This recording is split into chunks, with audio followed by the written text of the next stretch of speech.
Canadians are asking the same question: why does everything keep getting more expensive? From food to fuel, from cars to construction materials, it feels like our wallets are under attack. And now, there's a new twist: U.S. tariffs.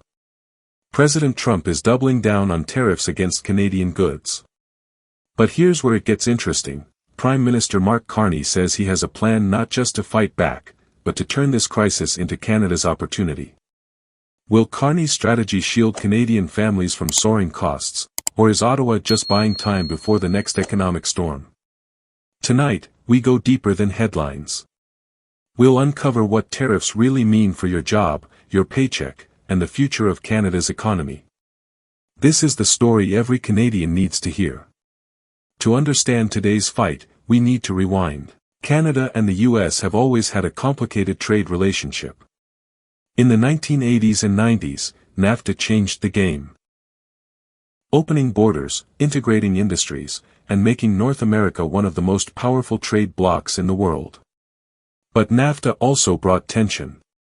American farmers accused Canadian producers of unfair practices. Canadian manufacturers feared plant closures. And whenever U.S. politics turned inward, tariffs became a weapon. Fast forward to 2018, President Trump imposed sweeping tariffs on Canadian steel and aluminum. Ottawa struck back with counter-tariffs on U.S. goods like ketchup, bourbon, and orange juice. Shoppers felt it in higher prices. Businesses scrambled. And trust between the two allies fractured. Today, history is repeating itself. Only this time, Mark Carney is leading Canada's response. Let's cut through the jargon. What is a tariff, and why should you care? A tariff is a tax, plain and simple. When the U.S. slaps a tariff on Canadian goods, companies selling into the American market have to raise prices. And when Canadian goods get more expensive abroad, demand falls. That means Canadian businesses suffer, and sometimes, Canadian jobs disappear. But here's the kicker: tariffs don't just hurt exporters. They trickle down to consumers. Studies show that during the 2018 tariff war, the average Canadian household paid up to $800 more per year.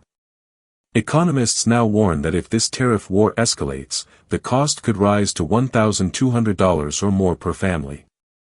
Tariffs hit you in your wallet, even if you never think about trade deals. So what's Carney's plan? He's calling it a three-pillar defense. Pillar 1, targeted counter-tariffs. Instead of lashing out across the board, Ottawa is focusing on industries where tariffs sting the most: autos, aluminum, dairy. It's surgical, not scattershot. Pillar 2, domestic shields. Billions in subsidies, tax relief, and emergency loans are being directed at industries most exposed. That means manufacturers in Ontario, oil and gas in Alberta, farmers in Saskatchewan. Carney wants to show Canadians that Ottawa has their back. Pillar 3, global diversification. For decades, Canada has depended on the U.S. for trade. Nearly 75% of our exports go south. Carney's message is clear: that needs to change. By deepening ties with Europe, Asia, and even China, he's trying to reduce the chokehold of American tariffs. It's bold. It's risky. But it's Carney's blueprint. //4. Behind every trade statistic is a real Canadian story.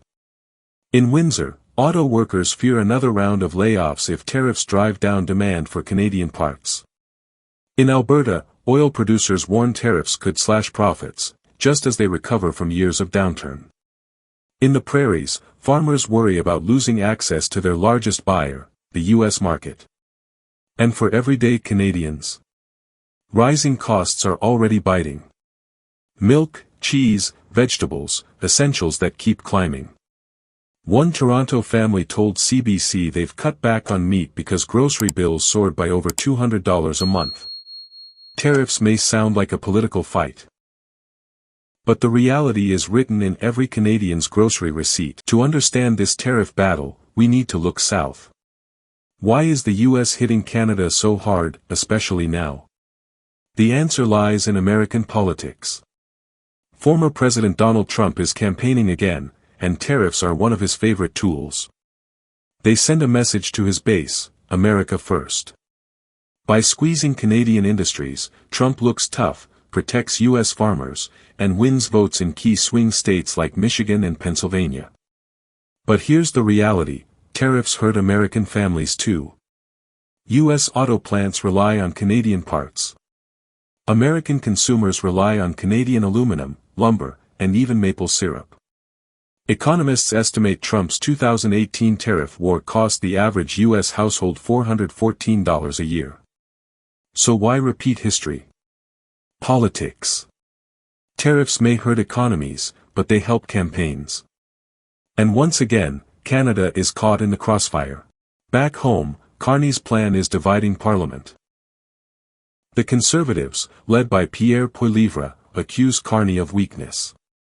Poilievre calls the tariff rollbacks a surrender, claiming Ottawa gave Trump a win without securing firm guarantees. His message: Canadians are paying the price for liberal naivety. The NDP's Jagmeet Singh takes a different approach. He supports tariff relief for families but insists Carney must do more for workers. Singh warns, cheaper peanut butter means nothing if Canadian jobs disappear. Even Alberta Premier Danielle Smith, normally critical of Ottawa, praised Carney's infrastructure and LNG expansion efforts, but said she's watching closely to make sure Alberta industries aren't left exposed. In short, Carney's balancing act has impressed some, but not silenced his critics. And as every Canadian knows, trade disputes don't just shape policy, they shape elections. Let's talk numbers. The Canadian economy is under pressure. Inflation, though cooling, still eats into paychecks. The Canadian dollar has sunk to a 2-week low, raising the cost of imports. And global markets remain jittery. The Bank of Canada faces a dilemma: cut rates to stimulate growth, and risk fueling inflation, or hold rates high to fight inflation, and risk choking businesses already under tariff strain. Meanwhile, wages are stagnant.